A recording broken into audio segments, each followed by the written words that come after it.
Keyword research करने के बाद, ऑर्गेनाइज करने के बाद, उसमें कमर्शियल लेवल की कीवर्ड निकालने के बाद अब एक और स्टेप भी इन्वॉल्व है जिसमें हमने इस सब जब उसको शॉर्टलिस्ट हम कर लेते हैं, उस सब के बाद हमें उनको एक अलग फाइल में निकालना होता है ताकि हम बाद में इसको असाइन कर देते हैं हर पेज को एक सेट ऑफ कीवर्ड्स। अब इसका मतलब क्या है? जब आपकी वेबसाइट होती है उसके ऊपर डिफरेंट लेआउट होते हैं, डिफरेंट स्ट्रक्चर होता है और वो हर वेबसाइट का वेरी कर सकता है डिपेंडिंग ऑन के आप या आपकी क्लाइंट की वेबसाइट जिस तरह से बनी हुई है, और अगर वो वेबसाइट नहीं बनी हुई अभी तो वो किस तरह से बनेगी। ये सारी चीज़ें वेरी करती हैं डिपेंडिंग ऑन के आपका कंटेंट क्या है, आप बेच क्या रहे हैं, आपके प्रोडक्ट्स क्या हैं, आपकी सर्विसेज क्या हैं। तो किसी भी तरह से आप किसी भी स्ट्रक्चर में वेबसाइट बना सकते हैं, लेकिन एसईओ के लिए हमें वो स्ट्रक्चर बहुत इंपॉर्टेंटली देखना होता है। तो हम क्या करते हैं कि हम जब कीवर्ड रिसर्च करते हैं, पहले तो हम अपने रिलेटिव टॉपिक्स निकाल लेते हैं। जिस तरह से मोबाइल फ़ोन की एग्जांपल में हमने मोबाइल फ़ोन भी निकाला, मोबाइल फ़ोन प्राइसेस भी निकाले, बाय मोबाइल फ़ोन भी निकाले, उसके बाद फिर रिलेटेड कीवर्ड्स में चले गए जिसमें हमने स्मार्टफ़ोन्स भी निकाले। तो इस तरह से हम अपनी कीवर्ड रिसर्च को एक्सपेंड करते चले गए और एक से ज़्यादा हमने एक से चार, चार से 10, और अगर आपकी बिज़नेस ज़्यादा बड़ा है या आपकी प्रोडक्ट्स ज़्यादा हैं तो आप उसको एक्सपेंड करते चले जाते हैं। लेकिन अब हमने इन सब कीवर्ड्स को कंबाइन करके एक जगह पे हमने ऑप्टिमाइज़ भी करना है, और वो ऑप्टिमाइजेशन होती है पेज लेवल पे। तो आपकी वेबसाइट में जितने भी पेजेस हैं, हर पेज को हमने कीवर्ड का एक ग्रुप असाइन करना होता है, और वो ग्रुप फिर उस कीवर्ड उस पेज से एसोसिएट हो जाता है। और उससे एसोसिएट होने का मतलब ये है कि ये आप कीवर्ड्स पे कहीं और एसोसिएट नहीं करेंगे ताकि डुप्लीकेशन ना हो। तो आपके जितने भी कीवर्ड्स हैं, उन सब कीवर्ड्स को हमने हर एक पेज के साथ अटैच करना है, और वो पेज अगेन वेरी कर सकता है। लेकिन मैं आपको अभी छोटी सी एक्सरसाइज करवाऊंगा जिसमें आपको ये समझ आ जाएगी कि ये करना कैसे है, और आपने बस इसी को फॉलो करते हुए अपनी वेबसाइट या अपने क्लाइंट की वेबसाइट उसको देखना है कि वो किस तरह से स्ट्रक्चर हुई हुई है और उसमें क्या क्या चीज़ें रिक्वायर्ड हैं।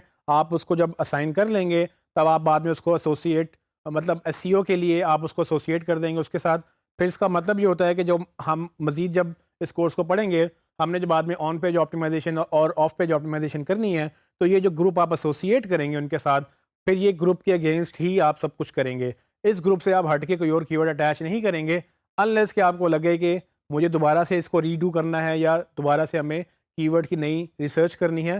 फिर वर्स्ट केस सिनेरियो में आप कर सकते हैं, लेकिन अमूमन इसकी ज़रूरत नहीं पड़ती। आप जब एक दफ़ा कीवर्ड एसोसिएट कर लेते हैं तो आप नए कीवर्ड्स के लिए नए पेजेस बनाते हैं। आइए देखते हैं। जिस तरह कि आप मेरी स्क्रीन पे देख सकते हैं कि मेरे पास वही मोबाइल स्टोर में कीवर्ड रिसर्च में 3 फ़ोल्डर्स हैं, जिसमें mobile phones, mobile phone accessories और स्मार्टफ़ोन्स हैं। मैं मोबाइल फ़ोन में जाऊँगा जहाँ पर मैंने डेटा क्लीन किया था एक कीवर्ड रिसर्च का। अब चूँकि मुझे एक नई कीवर्ड फ़ाइल चाहिए, तो मेरी कोशिश ये होगी कि मैं इसी को डुप्लिकेट करूँ ताकि मैं उसको छेड़छाड़ ना करूँ, मैं एक नई फ़ाइल बना लूँ। उससे फ़ायदा ये होगा कि मेरे पास पुराना डेटा भी रहेगा और मैं नया डेटा भी बना सकूँगा। इसको मैं रीनेम करना चाहूँगा, और इसको मैं क्लीन की जगह मैं अब इसको शॉर्ट लिस्टेड का वर्ड लिखूँगा। शॉर्ट लिस्टेड का मतलब ये है कि मैं जब इनमें से शॉर्ट लिस्ट कर लूँगा और बाद में जब मुझे कभी इस फ़ोल्डर में या इस फ़ाइल को ओपन करना होगा तो मुझे ये याद रहेगा कि ये कीवर्ड पे मैं काम कर चुका हूँ, और ये क्लीन करने के बाद मैंने उसमें से अपने रेलिवेंट ग्रुप्स के वो कीवर्ड शॉर्ट लिस्ट भी कर लिए हैं, और वो मैं आपको अभी बताता हूँ कि वो हम कैसे करेंगे। शॉर्टलिस्ट करने के लिए आप उसको फ़ाइल को ओपन कर लें, आपके पास वही डेटा दोबारा से आ जाएगा जो आपने क्लीन किया था। मैं इस एग्जिस्टिंग फ़ाइल का नाम, इसको मैं रॉ का वर्ड दे सकता हूँ। ये वो रॉ कीवर्ड्स हैं जो बाय डिफ़ॉल्ट मुझे ऐसे ही मिले थे। आप इसको कुछ भी कर सकते हैं, आप कोई भी नाम इसको दे सकते हैं। जब इसका मैं नाम चेंज करूँगा, उसके बाद मैं इसको डुप्लिकेट करूँगा ताकि इसी की कॉपी बन जाए और मैं उसमें से फिर शॉर्टलिस्ट कर सकूँ। ये कॉपी क्रिएट करने के बाद मैं इसको भी रीनेम करूँगा और इसका नाम मैं शॉर्ट लिस्टेड लिख सकता हूँ। शॉर्टलिस्टेड फाइल कॉपी करने के बाद अब मुझे इसमें से क्या करना है कि मुझे इसमें से डेटा क्लीन करना है ताकि मैं एग्जिस्टिंग सारा डेटा डिलीट कर दूं और हमारे पास एक ब्लैंक शीट रह जाए। हेडिंग में डिलीट इसलिए नहीं कर रहा क्योंकि मुझे दोबारा कॉपी करनी पड़ेगी, तो हेडिंग हम वैसे ही रखेंगे।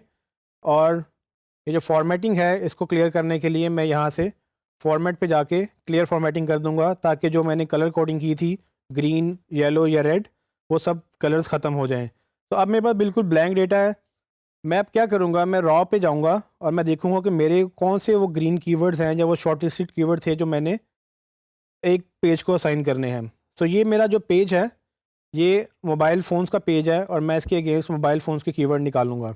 ये आप एक्सरसाइज हर कीवर्ड के लिए रिपीट करेंगे ताकि आपको ये पता हो कि आपने एक पेज के कौन से कीवर्ड निकालने हैं, और आप जितने भी ग्रीन कीवर्ड्स आपने शॉर्टलिस्ट किए होंगे आप उनको कॉपी करके अपने पास एक अलहदा ग्रुप में सेव कर लेंगे। तो जैसे कि आप देख सकते हैं कि मैंने 4 कीवर्ड शॉर्टलिस्ट कर लिए हैं, लेकिन इसमें से एक कीवर्ड मुझे नहीं करना था जो कि बेस्ट एंड्रॉयड फ़ोन है, तो इसको मैं डिलीट कर दूंगा क्योंकि ये सिर्फ मैं मोबाइल फ़ोन से रिलेटेड ही वर्ड्स चाहता हूँ।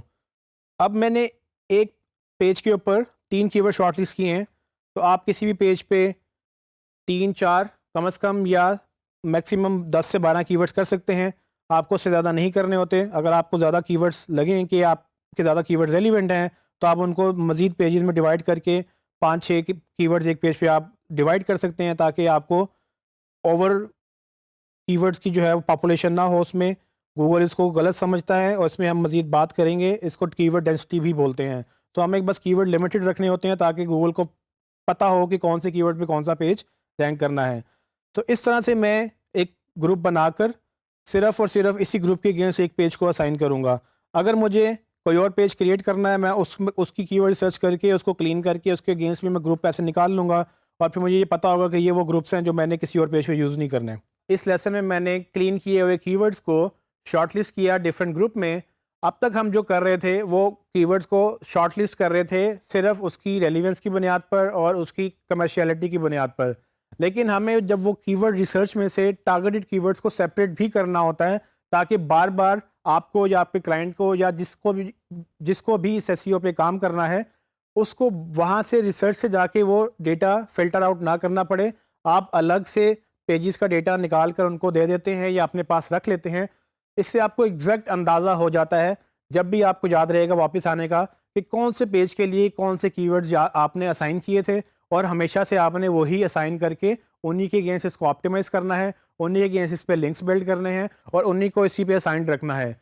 कभी फ्यूचर में अगर आप नए पेजेस क्रिएट करें और आपको लगे कि आपको सेम कीवर्ड्स यूज़ करने हैं, तो आप ये याद रखिएगा, अगर आप यही कीवर्ड्स दोबारा से किसी और पेज पे यूज़ करेंगे तो आप गूगल को कंफ्यूज करेंगे कि किस तरह से आप एक ही कीवर्ड पे 2 पेजेस बना के गूगल को दिखा रहे हैं। तो गूगल को ये नहीं पता होगा कि पहला पेज रैंक करना है या दूसरा पेज रैंक करना है, और इस सब में ये कीवर्ड्स आपके कंपैटिटर्स की वेबसाइट पे भी होंगे, तो आपके 2 पेजेस आपस में ही मुकाबला कर रहे होंगे जबकि आपका ऑलरेडी बहुत सख्त मुकाबला बाकी वेबसाइट्स के साथ हो रहा होगा। तो आपने ये कोशिश करनी है कि किसी भी तरह से जो आपके ग्रुप्स हैं वो ओवरलैप नहीं होने चाहिए, वो डुप्लीकेट नहीं होने चाहिए, ताकि आप सिंगल पेज के ऊपर एक ही ग्रुप असाइन करें और उसको अवॉइड करें ताकि आपको पेनल्टी ना पड़े और आपको गूगल स्पैम कंसिडर ना करे और वो आपको मज़ीद अच्छी रैंकिंग दे।